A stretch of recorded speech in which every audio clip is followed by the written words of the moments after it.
everyone, and welcome. I'm Samuele Benelli, Director of Enartis International.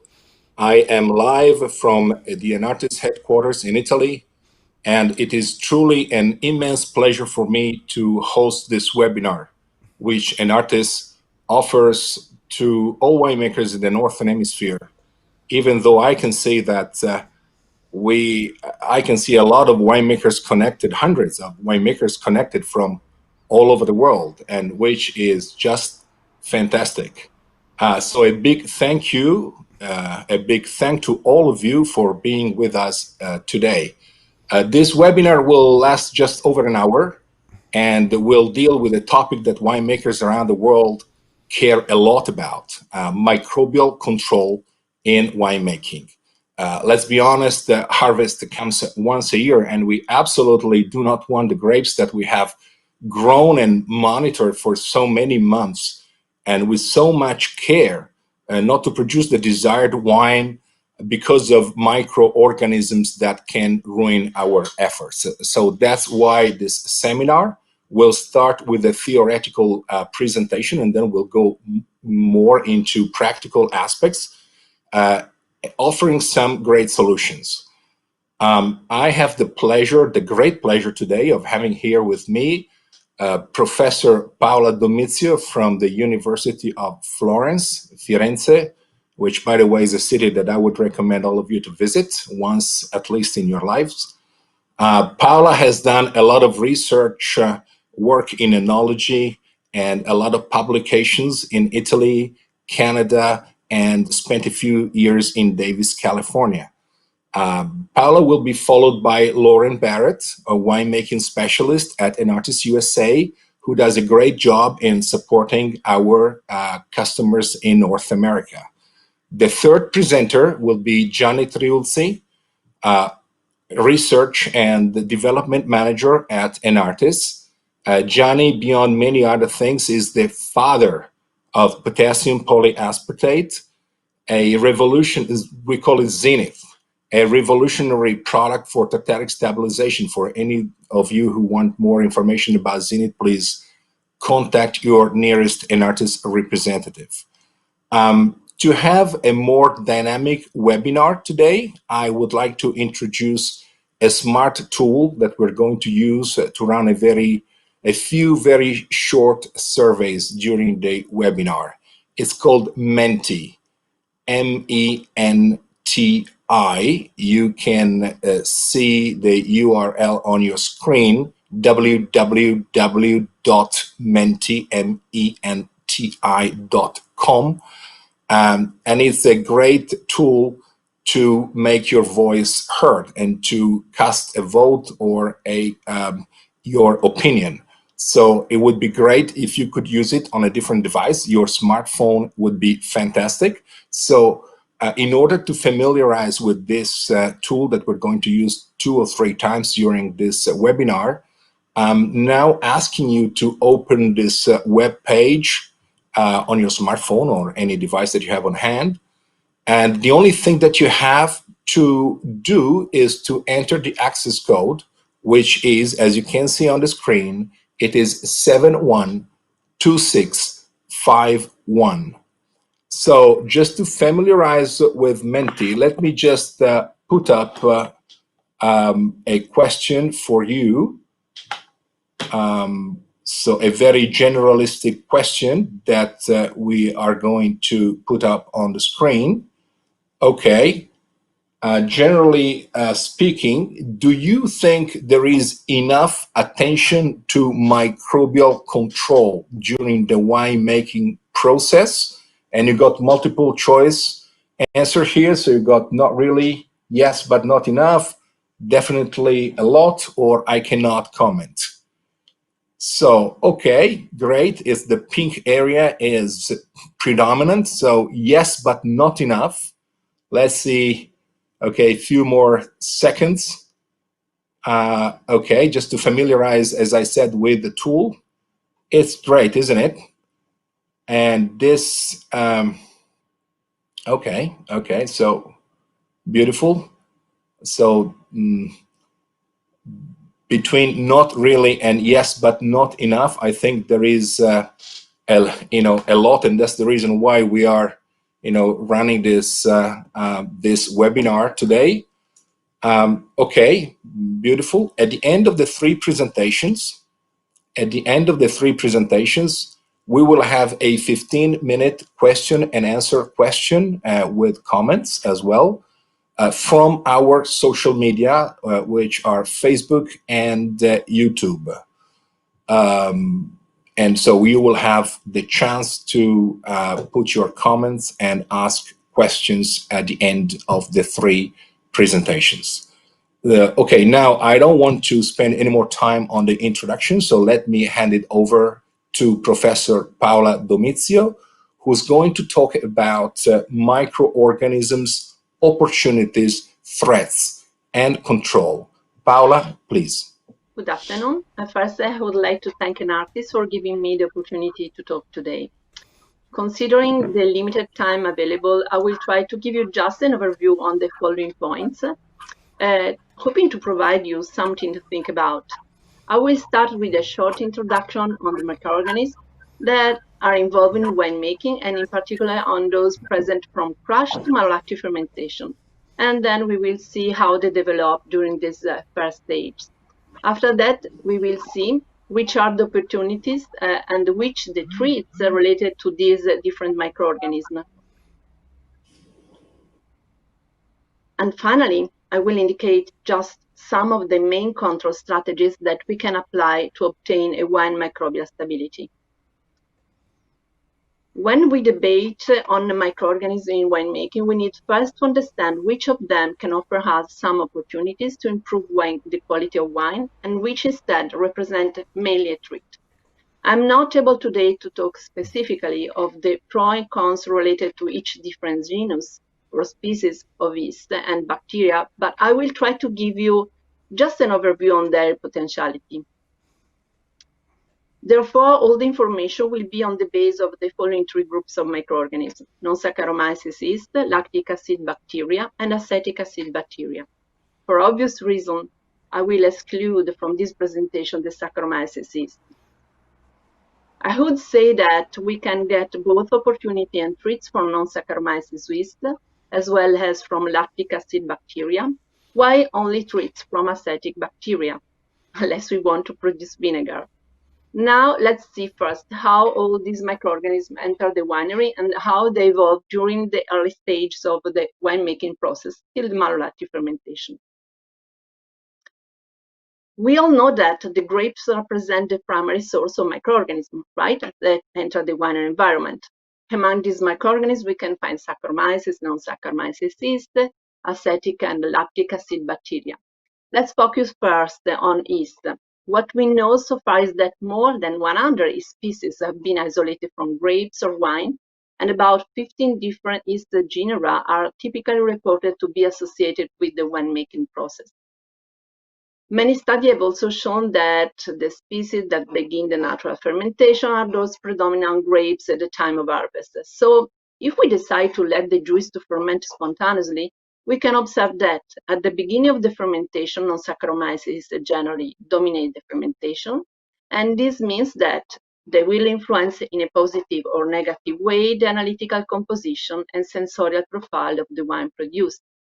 However, despite the high number of non-Saccharomyces yeast, the majority disappear during the early stage of the fermentation, and in most cases, after 3-4 days, these non-Saccharomyces yeast are replaced by Saccharomyces cerevisiae that continues and hopefully ends the alcoholic fermentation. So, non-Saccharomyces yeast. In the past, most of the non-Saccharomyces yeast were considered as spoilage, and this because they were often isolated from stock or sluggish fermentation, or were present in wines with negative characters. However, different studies have indicated that most of non-Saccharomyces are able to release a wide range of hydrolytic enzymes interacting with grape precursor compounds, and some of these enzymatic activities are aroma-related, such as beta-glucosidase, beta-alliase, esterase, activities that can impact the aromatic profile of the wine.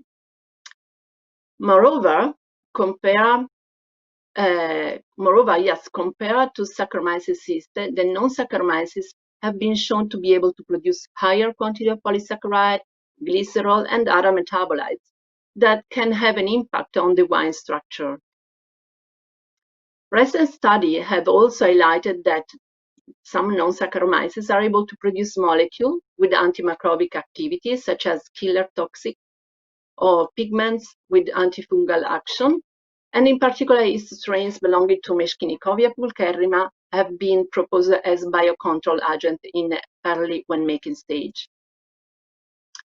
So many evidence suggests that non-Saccharomyces can offer us different opportunities, not only to improve the quality of wines, but they are also able to protect wine from spoilage microorganisms. So what we need to do is just to exploit them. And to exploit them, we can, for instance, perform mixed fermentation. Indeed, many studies have shown that selected start of non-Saccharomyces the strains inoculated along with the start of Saccharomyces strain might improve the complexity and enhance particular characteristic of a wine, and at the same time to reduce the risk of a stuck fermentation. However, if we decide to use a non-Saccharomyces yeast, for instance, in a mixed fermentation, we need to consider the two following aspects. The first one is the behavior of the non-Saccharomyces strain when they are in co-culture with Saccharomyces. Indeed, several studies have shown that some of the negative features of non-Saccharomyces yeast may not be expressed or may be modified by Saccharomyces cerevisiae culture during the alcoholic fermentation. And what does it mean? This means that different species within a mixed starter may establish metabolic interaction that could even improve the analytical and aromatic profile of wine. Instead, regarding the second aspect, intraspecies variability, I want to show you the result we obtained with more than 100 non-Saccharomyces strain belonging to 8 different genera. And what we found was a wide biodiversity, not only among the different genera, but also among the species and among the strains. And in this slide, I just reported the volatile acidity production. So this means that yeast selection is extremely important.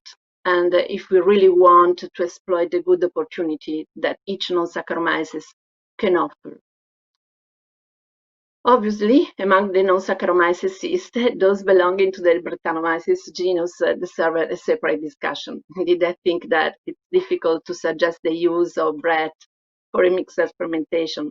However, it's important to keep in mind that this yeast can be present on the grape surface as well as all the other non-Saccharomyces yeast.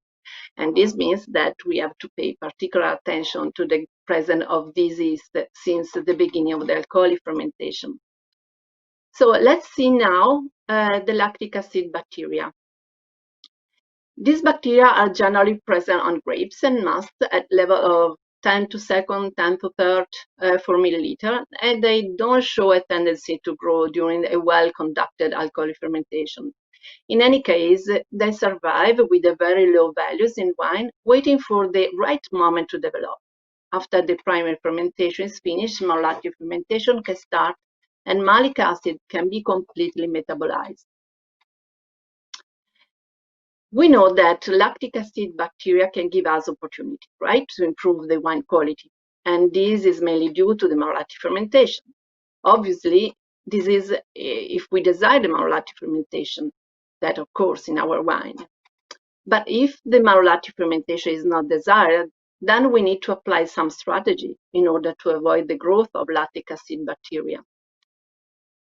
However, we also need to keep in mind that lactic acid bacteria are able to metabolize not only malic acid, but also other substrates with important consequence on the wine quality.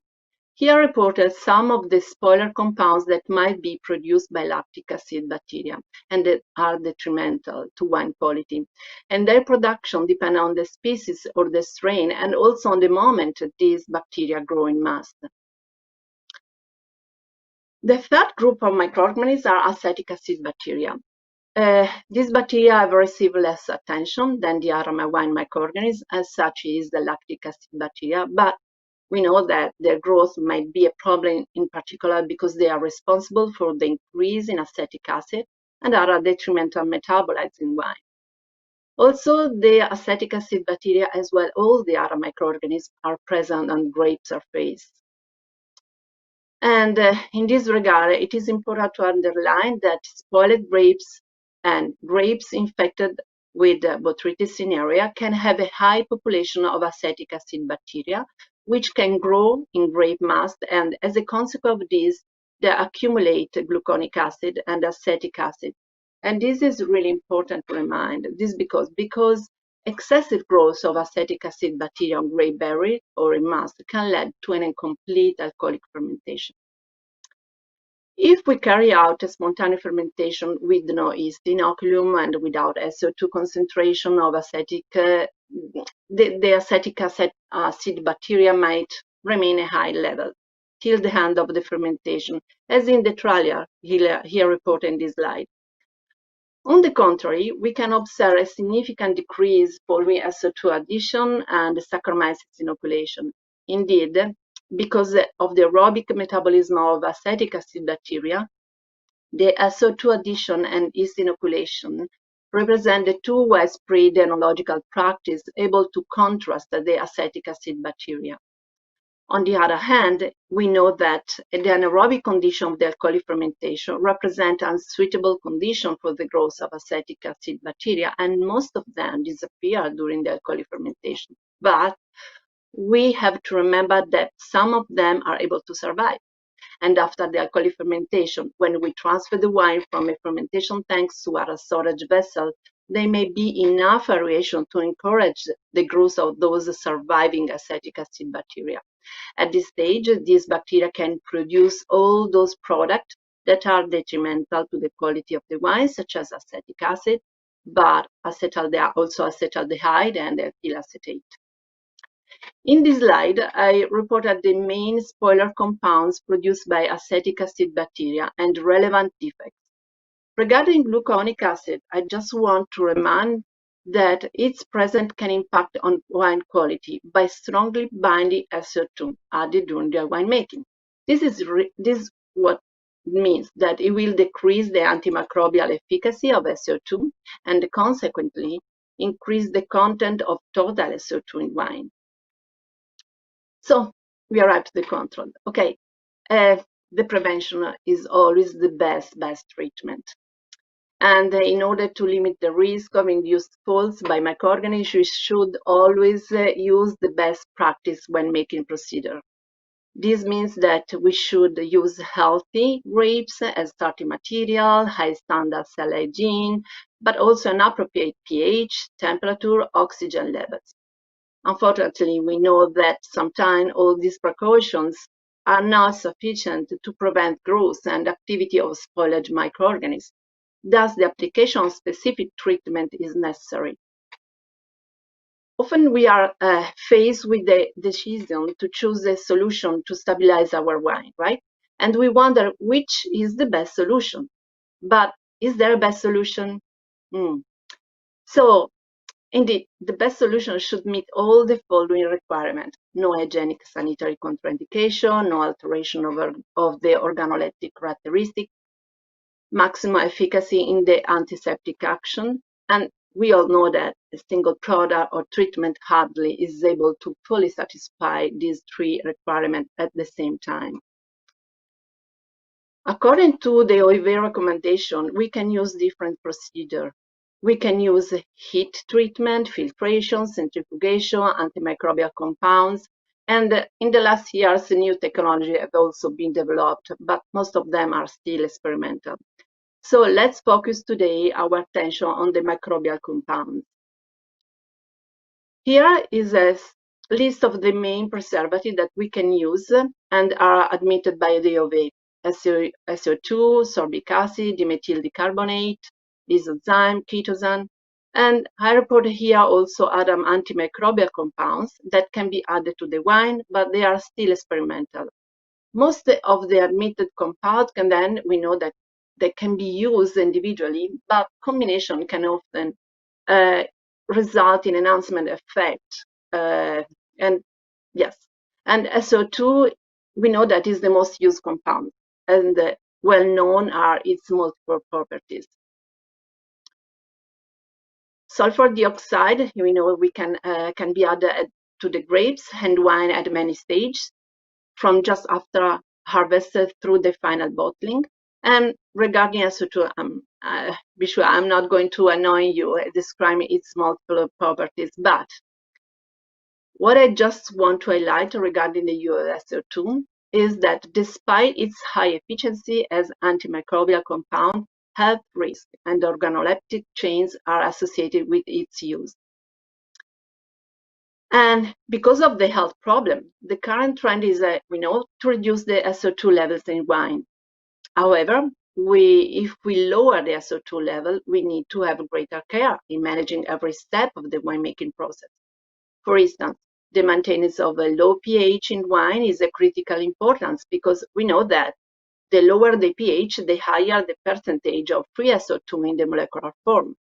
Then we need to keep low oxygen level to prevent the growth of spoilage microorganisms, and we need to induce, for example, also a quick start of alcoholic fermentation with the starter inoculum. So yes, we can do it, and we can be able to produce low SO2 wines, but we know that sometimes it can be difficult to keep everything under control. And these evidences greatly stimulated search for other products that are not or less harmful to the human health, and at the same time guarantee good control of the microflora. So, for instance, the addition of other preservatives can help to reduce the quantity of SO2 and at the same time to maintain a good control of those microorganisms that might spoil the wine. Among the admitted preservatives, I would like now to consider only those that can be used from crush to malolactic fermentation in order to be considered with what is foreseen in today's presentation. And we can find lysozyme and chitosan. Lysozyme is non-toxic, is an enzyme. Its antimicrobial action is limited to gram-positive bacteria. And what does it mean? This means that lysozyme can be used in winemaking for the inhibition or control the malolactic fermentation and microbial stabilization after malolactic fermentation. Instead, lysozyme has no effect on yeast. On contrast, chitosan has a wider spectrum of action, but I will let Lauren, that will talk soon after my presentation, to give you specific details on its composition, mechanism of action, and its efficacy. However, what I would like to remind you with this, my last slide, is that the tolerance towards the microbial inhibition is highly heterogeneous, species and strain dependent. For instance, here I reported the result we obtained with them. Good afternoon. First, I would like to more than 100 strains with intraspecific variability related to the SO2 tolerance. So the different tolerance level is valid also for all the other microbial inhibitors that you are going to use in your wine. So now I will let Lauren continue with the presentation. And yes, I just want to thank you for your attention. Thank you.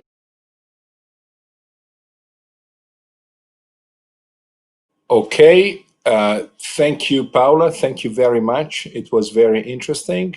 Now I would like to ask you to go back to our Smart Tool Menti on www.menti.com because we would like to have just a couple of very short surveys and we would like to get your feedback. So, all right. Okay, so we have selected a couple of questions. This is the first one. What do you think is the greatest microbial threat for your wine? So let's give this question a few seconds so that everyone can cast their opinion and vote. Okay, so we are seeing that Brett and acidic bacteria are the predominant threats during the process of winemaking. Okay, That's great. I think this is a great tool because you can instantly see what most people, or all those that are using this tool are, what is their opinion. Okay, great. We have a second question, which again on Menti. Okay, so the second question that is going on the screen is, here it is. Okay, what type of microbial control techniques are you using in your winemaking protocols?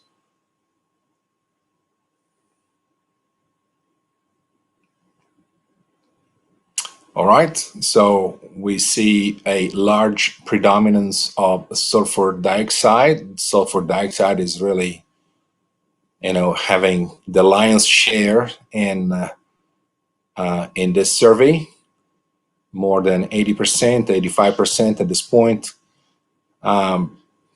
Interesting. Well, sulfur dioxide has been on the market for forever. So, okay, great. Thank you very much to all of you who participated in this survey. And now let me just hand it over to Lauren Barrett for her presentation, which is about microbial control with Chitosan during harvest. Lauren, please. All right. Hello, everyone. Thank you for inviting me to participate in this webinar focusing on one of my favorite tools, Chitosan. My name is Lauren Barrett. I'm a winemaking specialist with Enartis USA, and I'm based in California. And today I'll be giving you a brief presentation on microbial control, Chitosan's application during harvest. So in this presentation, we'll be covering the following topics, starting with harvest microbial control techniques, and then leading into various enological applications of Chitosan, from preventing sluggish fermentations, optimizing natural or spontaneous fermentations, inhibiting malolactic fermentation, Chitosan's application during cold maceration, and we'll be ending with low SO2 winemaking strategies. Now, Paula Dimitriou's presentation went into great detail about the spoilage microbes associated with wine grapes. And with those communities in mind, it's really important to understand their evolution and occurrence during winemaking. So the displayed graph shows the normal microbial ecology evolution during vinification with sound, healthy fruit.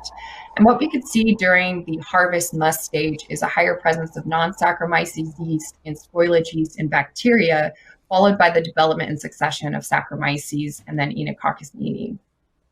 Now, Saccharomyces is the major wine yeast, and it's not always isolated on ripening grapes and is present only in a small fraction of the entire microbial community. So its succession and dominance in winemaking is due to its competitive fitness and its specific environmental niche adaptations.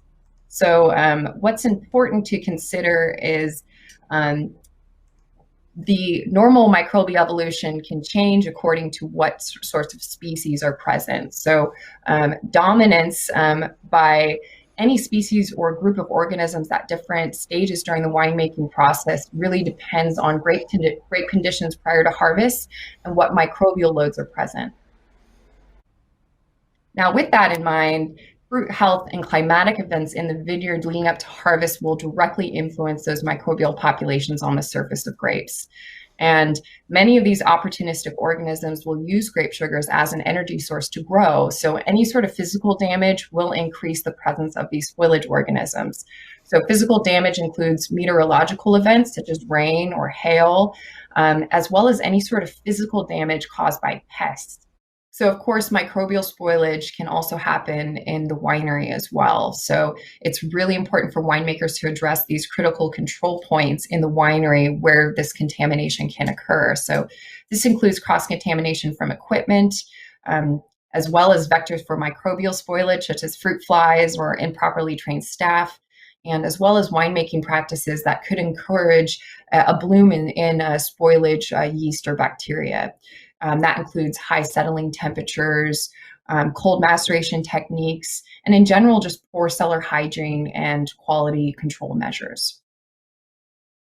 Now, fortunately, we as winemakers have many types of microbial control tools available to us. So those include physical techniques such as grape sorting and temperature control. And then we have many different types of approved additives. That includes sulfur dioxide, sorbic acid, lysozyme, chitosan, which we'll be getting into much more detail later. And then we also have bioprotection and fumaric acid. And then there's specific technologies such as pasteurization, hydrostatic pressure, UV light irradiation. But unfortunately, a lot of these technologies require very expensive equipment and specialized technicians, and they just aren't as readily available to the industry as of yet. Many of the additive strategies as well are only effective against a small portion of the microbial spoilage. So it's important to use tools which have a much more broad spectrum effect on microbial spoilage. And with that, we'll start to get into Chitosan and its application in winemaking. So what is Chitosan? Well, Chitosan is a hydrophilic biocompatible polymer, and it's actually derived from chitin. Chitin is the second most abundant compound in the world, second to cellulose. Cellulose is the polysaccharide of plant cells and vegetable fibers, and similarly, chitin is actually found in the exoskeleton of many types of crustaceans, insects, and fungi. And Chitosan is derived directly from chitin. So in its processing, you can create many different types of functional derivatives of chitosan. So it's used across multiple industries, including food science, agriculture, and also in the medical industry as well. So in enology, chitosan has many different applications. We'll be focusing mainly on its antimicrobial application in winemaking, but it's really important to point out chitosan's various functions in fining, mycotoxin removal, heavy metal removal, and its clarification effects. And again, the mode of action of chitosan really depends on its production and modification. As mentioned before, there are many varying types of functional derivatives. And historically, crustacean-derived chitosan was used in the wine industry, but due to the allergen concern and variability with crustacean sources, fungal aspergillus-derived chitosan is considered a much more superior, sustainable, homogeneous product. And as mentioned in the previous slide, chitosan itself is a very versatile biological polymer. And because of that, not all chitosans are the same. And with that being said, Stab Micro M compared to other standard chitosans in enology is very different in that it's the only enological chitosan with an acid preactivation step. And now this step is crucial in increasing its reactivity in polymer surface area. This increases its charge, solubility, and lends to its superior antimicrobial activity compared to other enological chitosans. So now I wanted to start presenting some of the scenarios to where Stab Micro M could potentially be applied to help prevent wine spoilage. One of those would be with a stuck or sluggish fermentation, which is mainly caused by competition and antagonism between yeast and bacteria. In 2009, here in California, we experienced a very high powdery mildew pressure vintage. And as I mentioned before, with powdery mildew, you'll see incidents of increased lactobacillus species and then acetobacter species associated with this vineyard disease. And many clients were experiencing stuck and sluggish fermentations. So what we could see if we kind of look back to the graph here that we saw earlier in the presentation is that in this scenario, D, which represents spoilage yeast and bacteria, in this case lactobacillus, with the rupturing and cracking that occurs with powdery mildew, would have a much more increase in population and biomass. And this population and biomass is going to directly influence the dominance of Saccharomyces. So Saccharomyces potentially could not have as much growth compared to the lactobacillus species. And this is mainly due to the production of acetic acid bacteria, which is, of course, inhibitory to Saccharomyces. So early initiation of malolactic fermentation in general is typically linked to sluggish alcoholic fermentation difficulties. And this is really because of the competition for nutrients and then accumulation of acetic acid. Here on the left-hand side, we can see that Stab Micro M was successful in remediating a sluggish fermentation, and it could be applied as well prior to more prophylactically to prevent this altogether. So the next scenario that I'm going to present to you guys is for helping to modulate and better control natural and spontaneous fermentations. So the ecology of a spontaneous fermentation is really quite varied, and it's important for us as winemakers to try to ensure the dominance of Saccharomyces. So there's going to be a higher risk for wine spoilage in general spontaneous fermentations because of this increase in community members with these types of fermentation practices. So application of Stab-Micro can aid in really reducing the microbial competition and favors the dominance of Saccharomyces. And we've performed some internal trials as well, looking at Stab-Micro-M's effect on various desirable non-Saccharomyces yeasts. And although more characterization needs to be done, what we've seen is that it has a minimal impact on non-Saccharomyces such as Torulaspora, which can contribute quality components and complexity in spontaneously fermented wines. The graph on the right shows the effects of Stab-Micro-M on the main spoilage microorganisms in wine. And I have a picture here of Vineyard Pied de Cuve, just to encourage producers who are looking for more of a vineyard-derived Saccharomyces to make sure that they're setting that up in the vineyard. Majority of people practicing spontaneous fermentations bring this into the cellar, and if they've historically used any sort of active dry yeast, it's going to be mainly contributing to the fermentation instead of what would maybe be from a vineyard source. Next scenario we have is Stab-Micro's application in inhibiting malolactic fermentation. And with the increasing worldwide temperatures that we keep seeing, more and more producers are really looking to preserve acidity and freshness in wines. And as discussed previously, the premature growth of malolactic bacteria prior to the completion of alcoholic fermentation can lead to stuck and sluggish fermentations. So Enococcus eni is also heterofermentative, which means that it can metabolize sugars in must. So if allowed to bloom, it can produce very high concentrations of acetic acid, and high malolactic bacteria populations prior to the completion of alcoholic fermentation can also produce inhibitory peptides, which can in turn affect the completion of malolactic fermentation post-alcoholic. So it's almost like a double whammy, really, with a sluggish alcoholic fermentation and then potentially a sluggish malolactic fermentation. Now, for those producers using lysozyme, Stab-Micro-M is a good alternative.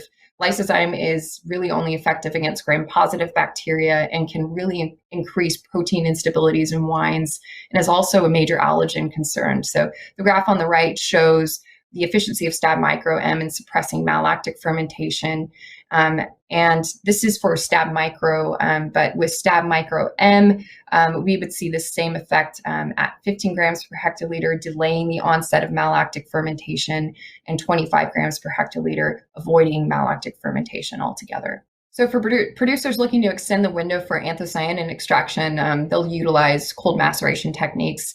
And this consists of cooling the musts for several days, thus delaying the onset of alcoholic fermentation. This window of time really increases the chance for microbial spoilage, especially if temperatures aren't managed properly. And so the growth of spoilage microbes like Acetobacter and Lactobacillus can really increase, again, acetic acid concentration, and as well as biogenic amines, which are a human health concern.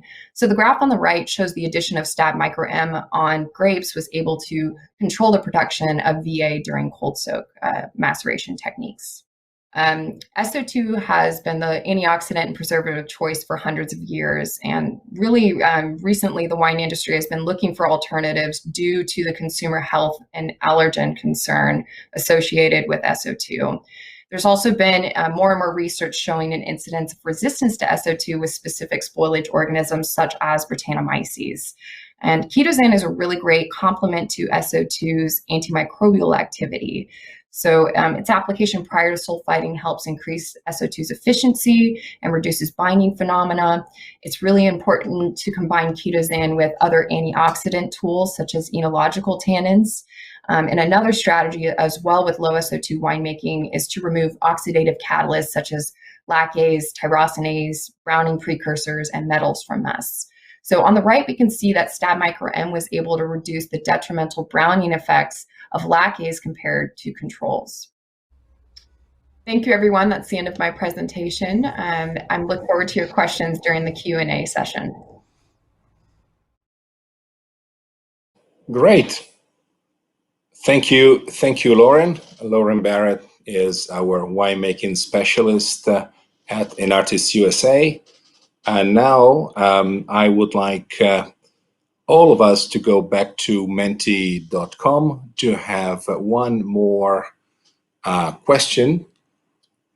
Let's go on Menti. Let's see on the screen. I remember. Okay, good. So the question is, do you know about Chitosan in winemaking? So which is your experience with Chitosan? Have you ever used it? So I use it regularly, or I've never heard of it, or I've just heard very little about it. I know what it is, and I used it a few times, or I know what it is, but I have never used it. Let's see how it goes here.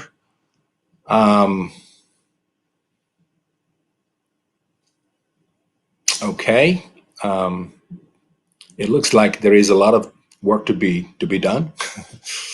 Beautiful. Okay, that's great.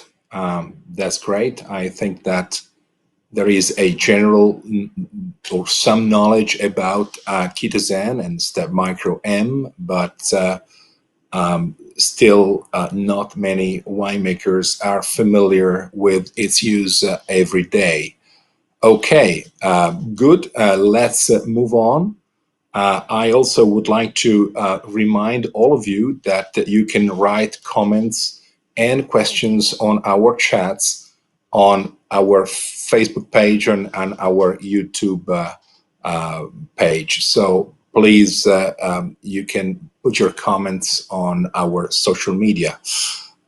Let's move on with Gianni Triulzi. Gianni is our Research and Development Manager. Gianni's topic will be Path to Quality, Microbial Control Protocols, something very, very practical. Gianni, please. Hello, everyone. I'm Gianni Triulzi, the Research and Development Manager in Enartis.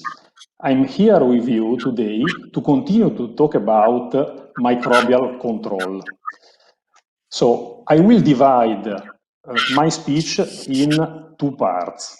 So the first one will be on why Chitosan has some specific effects and why we developed Stab Micro M as it is. And the second one will be more practical, will be on the application of Enartis Stab Micro M during vintage. So let's start from the first one.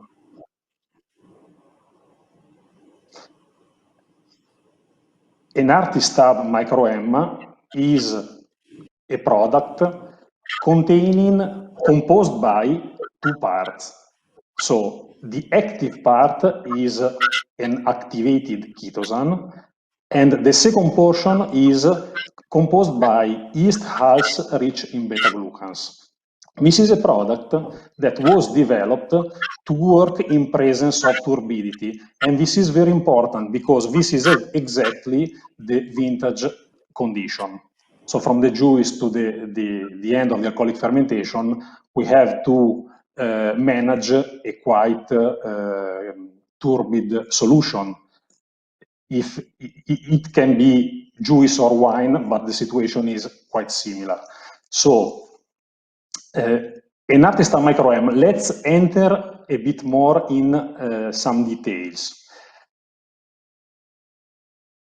Let's talk about the first part, so activated Chitosan.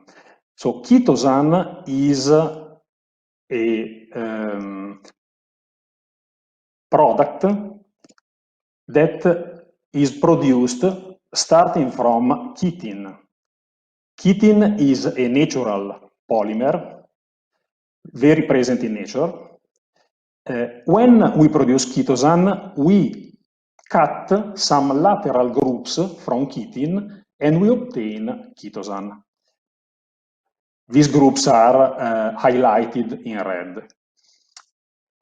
But what does it mean, activated chitosan? Activated chitosan means that our product is very positively charged, and these positive charges are present because of a specific management of the process we perform. So, managing the pH of the product during the process, we are able to enrich the final product with positive charges. And these positive charges are very important to have a very efficient effect during the application. But talking about the second part is the one represented by yeast hulls rich in beta-glucans. This part is very important as well because it's a sort of carrier, it's a sort of transporter. This is the part that transports the active part of the product, that is the chitosan, the activated chitosan part, in touch with the external layer of microorganisms when we need to have an important antimicrobial effect.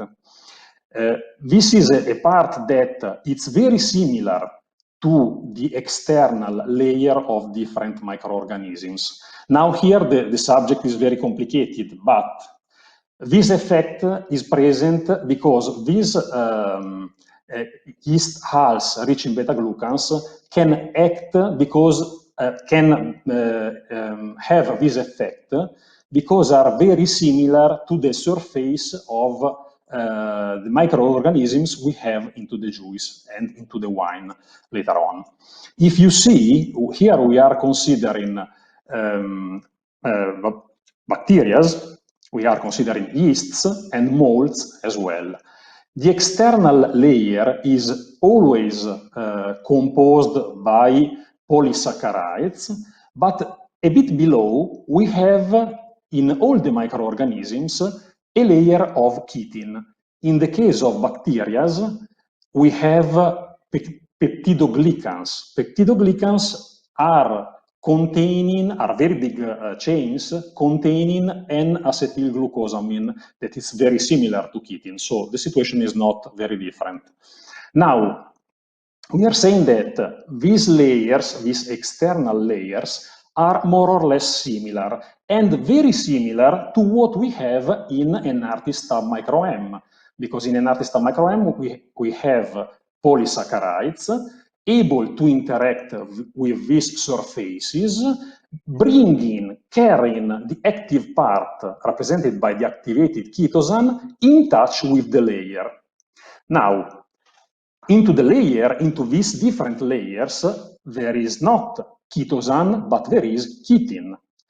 If we consider chitosan like a sort of defective chitin, and if we consider that these parts, polysaccharides and chitosan, when are in touch, can be inserted into the layer during time, practically we are saying that we are substituting some portion of this wall with some defective new portions of wall represented by chitosan. Now, which is the effect of this process? Because this process is able to give us a very important effect. It's a very important tool for us, this product, because applying it, we can practically produce problems in the external part of microorganisms in general. So we can create imbalances, problems in general, because we substitute specific parts with specific defective parts. It's like to repair an engine with some defective parts. This engine will not be able to work at all. And the final effect is that this chitosan will produce imbalances, we were saying, disorganizing the cell wall, the external cell wall. The final effect on the whole cell will be that this cell during time will die.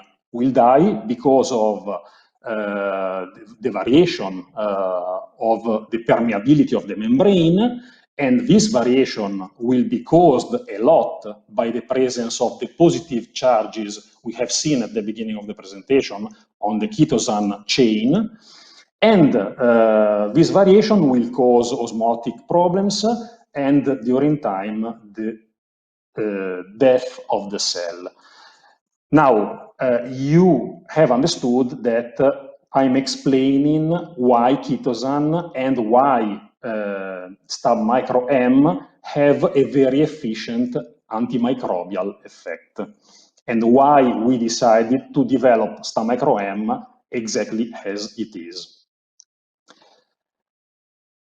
I want to show you these two images that represent the final effect of the application of this product. So you can see some cells that are highlighted in red, that seem to be empty.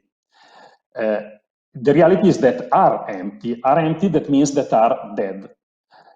Why are dead? Because these cells were facing a lot of problems after the fact that they that became in touch with chitosan, and after some osmotic problems and so on, the cells were during time dying. These cells are Brettanomyces in this case, but this effect is, we can consider this effect present for a lot of different kind of microorganisms in general, and present as well for molds and bacteria. Now, chitosan, it's not only an antimicrobial compound. So an StabMicroM doesn't have only an antimicrobial effect. The second effect that I want to underline during this presentation is the antioxidant effect. There are two, in reality, there are two different antioxidant effects that this product is able to apply. The first one is the antioxidasic effect. So this product is able to stop the negative effect of oxidative enzymes. And when I say during the vintage oxidative enzymes, you have already understood that I'm considering lactase and tyrosinase, that are the two molecules you can see in this slide. Why this product has antioxidant effect, in this case, is able to block these enzymes? Because chitosan and StabMicroM, consequently, is a strong chelant molecule. So it has chelant effect. What does it mean to be chelant? Means to be able to link metals in general. These oxidative enzymes are able to work only if copper is available. If copper is linked to chitosan, it will be no more available, and the oxidative effect of these two enzymes will be lowered or stopped completely. This chelant effect can be present for all the cations present into the juice or into the wine. The second example refers to non-enzymatic oxidations. In this case, we can link iron. Iron, it's an oxidative compound. It's able to speed up oxidations on phenols in general, but also produce oxidations on, for example, ethanol, producing acetaldehyde during time. If we link iron, we will prevent these negative chemical reactions or oxidative reactions. Okay, so we can now enter in the second part, that is the more practical part. So let's see together some protocols. So the vintage application of Enartis Stab Micro M. I want to show you, I want to describe you a first trial we did with Stab Micro M, trying to block the development of molds. In this case, in our specific trial, we were blocking botrytis. So with this application, we were spraying just before the harvest time on the grapes Enartis Stab Micro M. Of course, the quantity must be related to the production of the vineyard you want to manage. In this case, in this slide, I have considered an average situation. So if the vineyard is going to produce 10 tons per hectare, we can consider to spray on the grapes in between half a kilo and 1.5 kilos of Stab Micro M. We have to rehydrate the product in 500 liters of water, and then it can be sprayed using an atomizer. Of course, if the production is much higher, we have to proportionally increase the amount of product that will be used. And this is the first example. But entering in the cellar during the vintage, we can start considering the case of white wines. So if we have to produce a white wine and we want to use the static settling during the production process, and the goal, our goal can be, of course, manage microbes and prevent, in general, oxidations. This is important, also thinking that we can lower the amount of sulfur dioxide probably we are considering to use. We can apply Enartis Stab Micro M into the press on the grapes at a dosage that is approximately 5 grams per hectoliter. Then the juice will be stirred, will be maintained stirred into the tank. We will have the settling later on. During the static settling, Enartis Stab Micro M will help the juice in becoming more clear.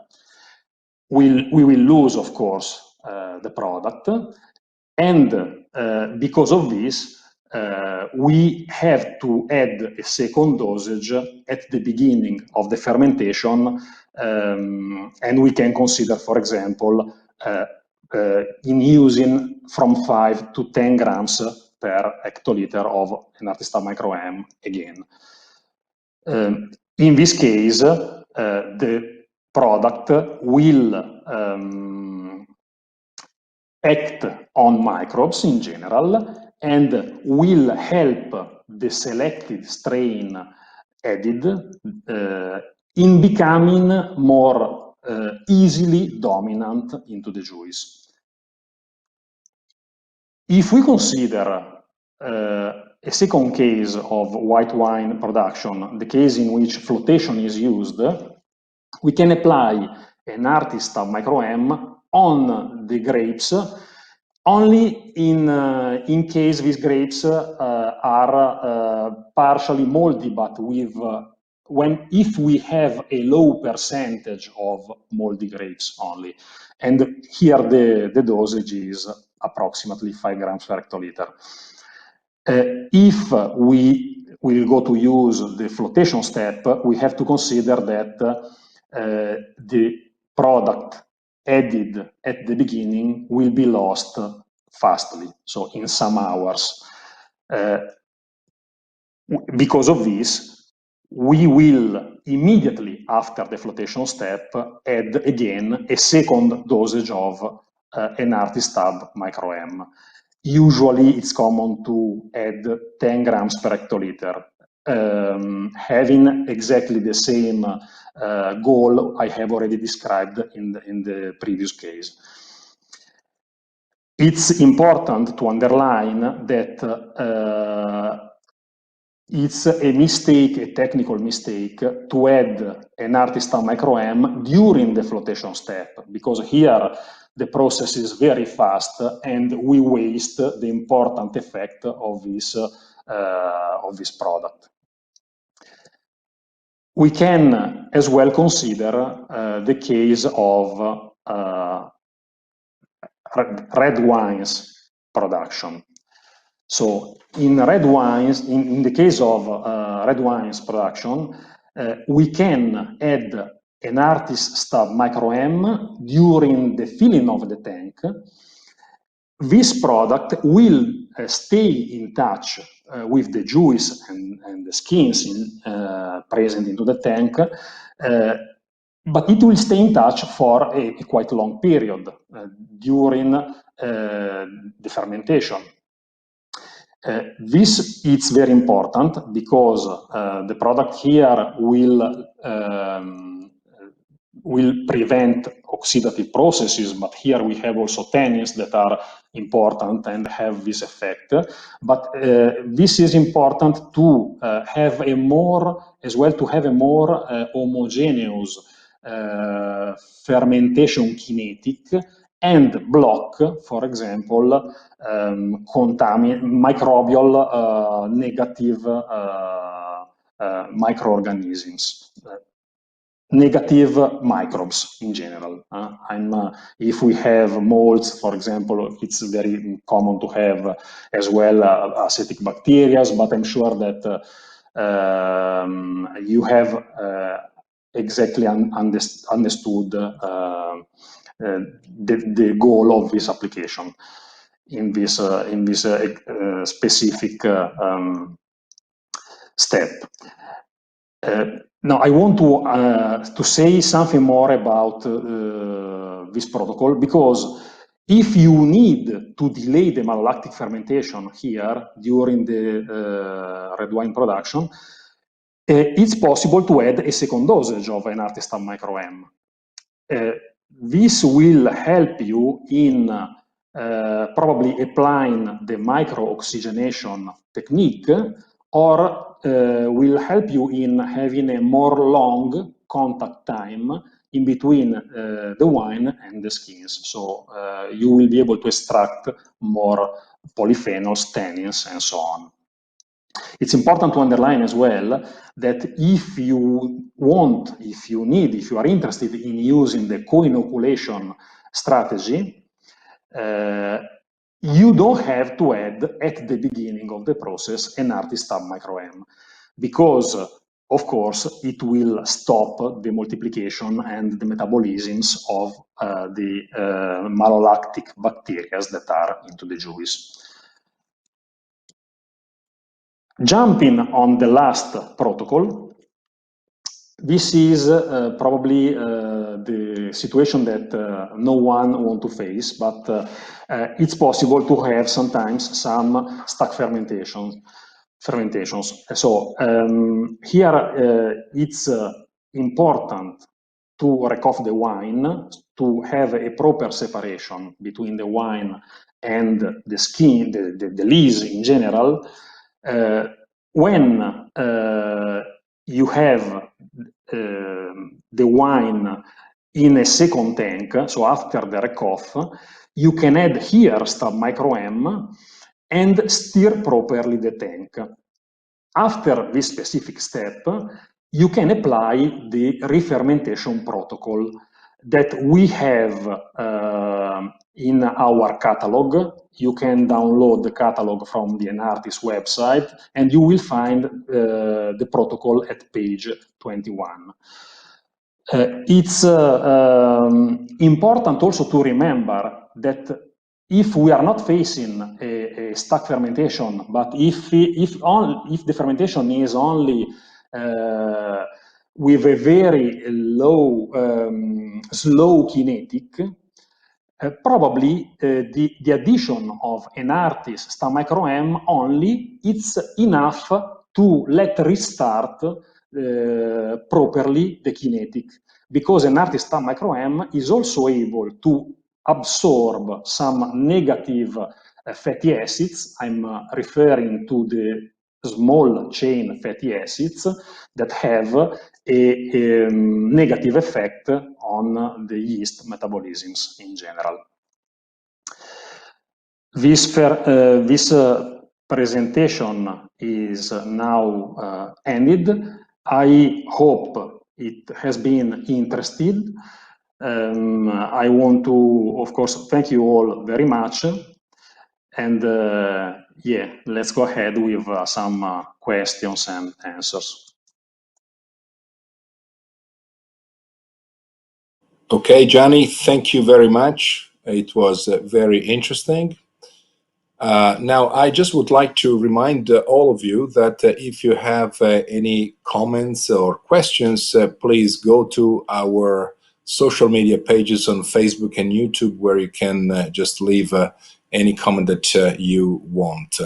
Now, after the presentation of Gianni Triuzzi, we can go back on the Menti page, and the question that we would like to ask you now is, okay, now that you know about Enartis Step Micro M, would you consider using it? And okay, let's give a little bit of time to all of you to be able to answer. The pink area is growing, which is exciting me. I'm actually supporting the pink area. I am absolutely thankful to the blue guys that already use it. Okay, perfect.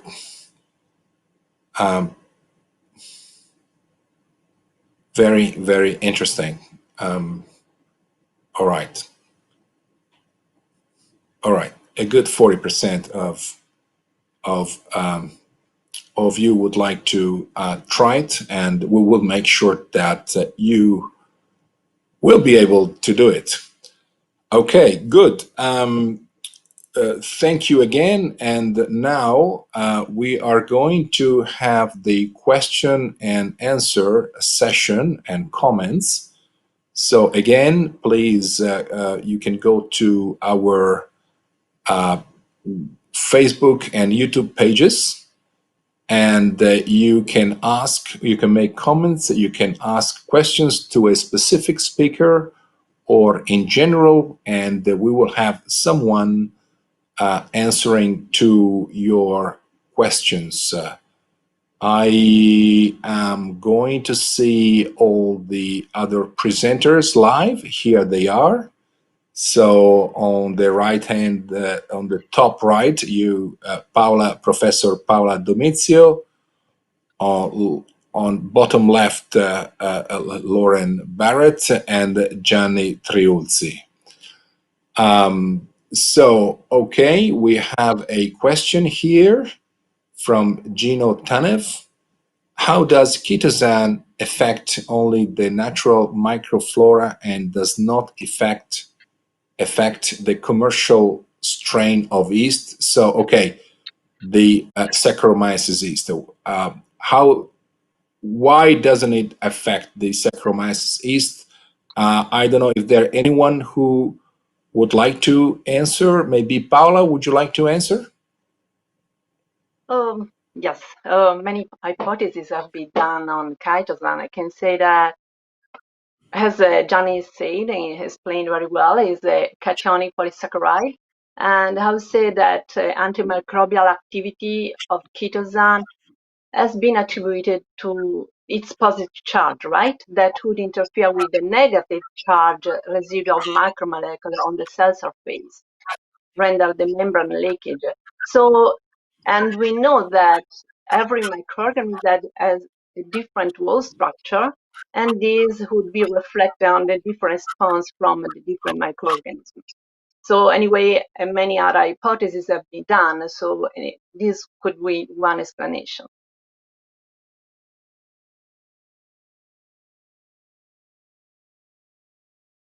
Okay, good. Can we have another question, please?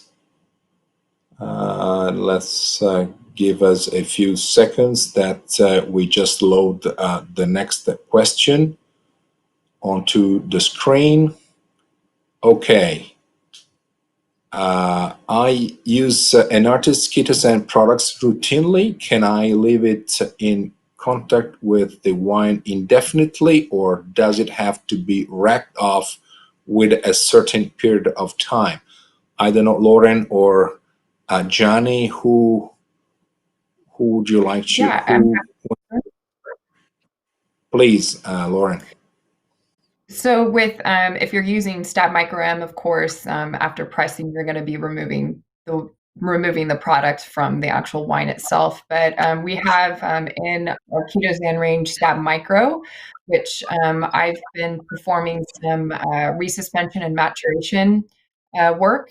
We actually did a webinar on the Enartis USA page, which I definitely recommend you to go check out. But it was looking at extended contact time with Stab Micro and wine in barrel, especially for mitigating Brettanomyces spoilage. And there was no sort of detrimental effect. And we saw actually it's efficiency over a 2-month period. So that should be fine to leave it in contact. But again, just keep in mind that with wine processing that you're going to be removing some of the product just through the vinification process. So you might have to apply another dose if that's something that you're looking to apply. Okay, thank you, Lauren. One more question. I think we can answer a few more. Okay, just a few seconds in order to load. Okay, from Facebook. Jim Klein Navarro. What is the impact on flavor, aroma, and mouthfeel? Johnny, would you like to answer to this question?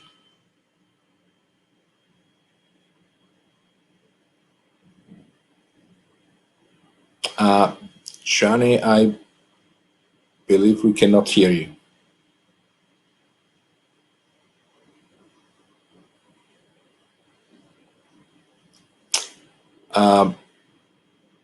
Would it be possible maybe to stop Johnny and go back and maybe have Lauren?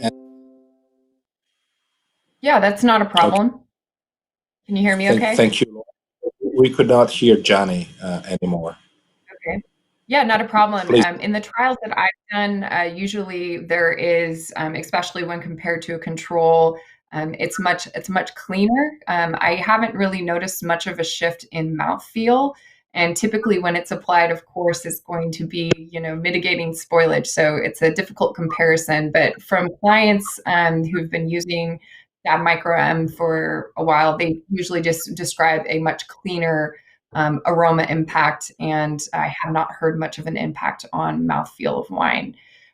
You have to keep in mind that it is going to be affecting the enzymatic activity of many different types of organisms present, but for the most part, the benefits of the application, I think, outweigh any sort of risk for spoilage or VA accumulation. So.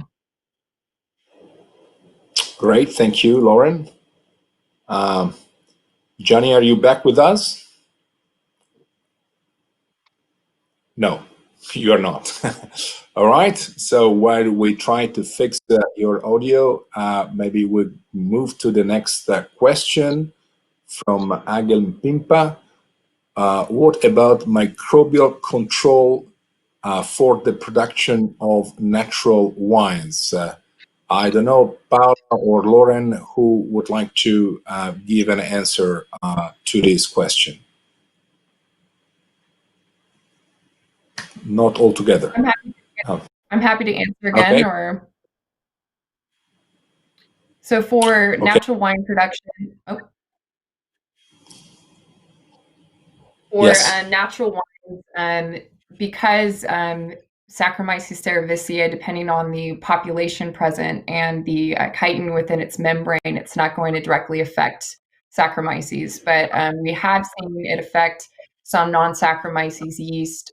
With some of the trials that we've done, like I said in my presentation, Torulaspora and certain species with a specific membrane composition are able to survive. So you still get some of that positive impact from the non-Saccharomyces consortium, which I think is what a lot of natural wine producers are really trying to leverage in spontaneous fermentation. So it's a great tool just for mitigating risks associated with natural wines or spontaneously fermented wines, and can still have a lot of the same positive impact from the consortium of different microbes in a spontaneously fermented wine.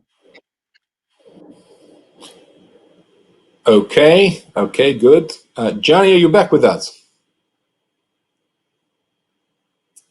No, Johnny is no longer with us. This is the beauty of being live. We're not cheating. This is a live seminar. And okay, let's go to the next question. Okay, Quinton Sturgeon. Okay, what are the recommended contact times for the different additions and situations? Are there any negative effects of living in contact with the wine too long? I am sorry for you, Lauren, but this is again for you. That's okay.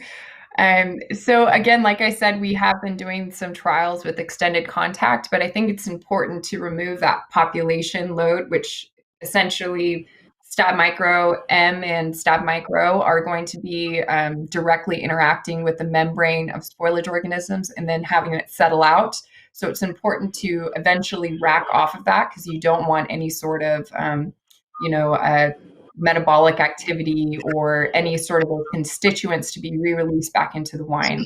So that it's a great question. And if you're looking to help mitigate it over time during maturation, we did trials for about 2 months and that was sufficient, but we still need to kind of investigate that further to see what sort of detrimental effects. But at this time, I haven't seen any with extended contact of Chitosan, but it's important to want to remove that eventually just to remove any sort of extraction of metabolites from those species. Great. Johnny, hello, your volume is low. Volume is low, but now the connection is working, I think. It is, yes. Would you like to add anything to the questions that were done earlier?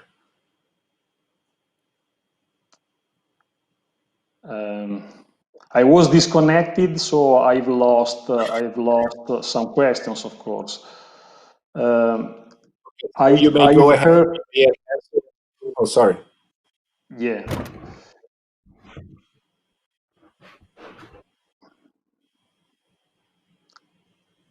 Probably it's better to go ahead with some questions and I will reply. Okay, perfect.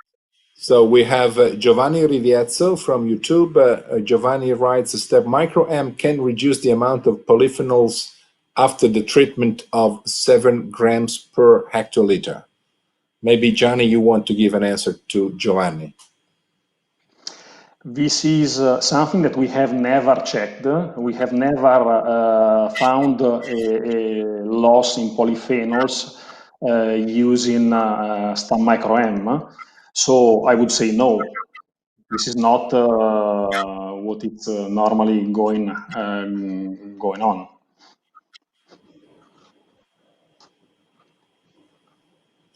Okay, perfect. Maybe we can have a couple more questions.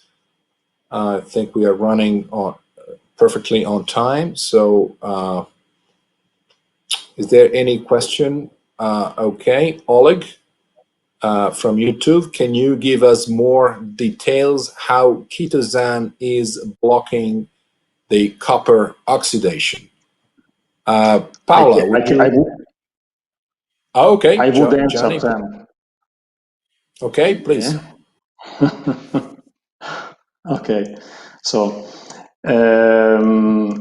copper is involved in some different oxidations. So it's involved with oxidative enzymes, and we have seen during the presentation the case of lactase and tyrosinase. And copper is by itself as well an oxidative cation. So stab micro M has got a chelant effect. This chelant effect means that the product is able to link the concentration of copper, so the copper present into the wine or into the juice, and prevent the negative effect of this metal. So it's like to say this metal, after being linked to chitosan, is no more effective. That's why it's able to block the use of stab micro M is a good strategy to prevent this kind of oxidations linked to the presence of these metals. Not only copper, really, metals in general. Okay, good. While we load the next question, I would like to remind all of you that this webinar is being recorded and that you can view it again on our pages on Facebook, YouTube, and on our website. And along with the recording, you will also find all the presentations and some more materials if you want to expand the topics that we have been talking about. So again, it is being recorded, and you will find everything on our pages on Facebook, on YouTube, and on the enartis.com website. Recording, presentations, and other materials in order to expand on this topic. Okay, now let's move on to the next question. So Perry is asking, can you just rack to remove the chitosan, or do you need a fining agent? Lauren, maybe? Is that a question that you would like to answer? Microphone, and they settle fairly quickly. No. So you guys okay? You can hear me? Yeah. But you don't need another fining agent or anything to remove chitosan.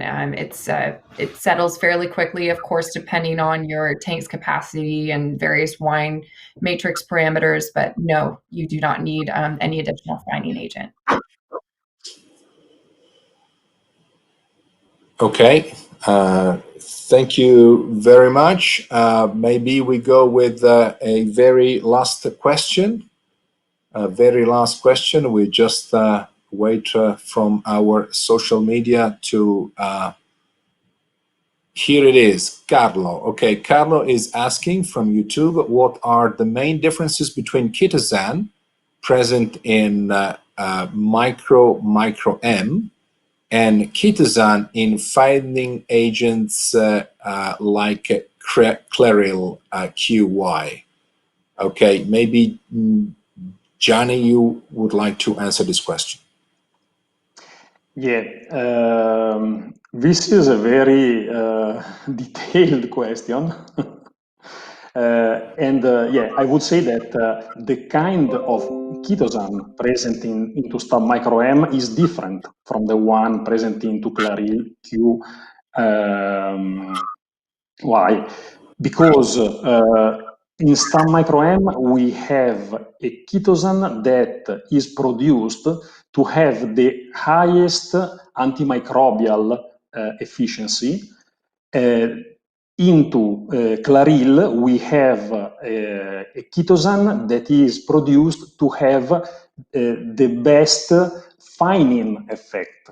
So the task is different. That's why the characteristics of the two products are quite different.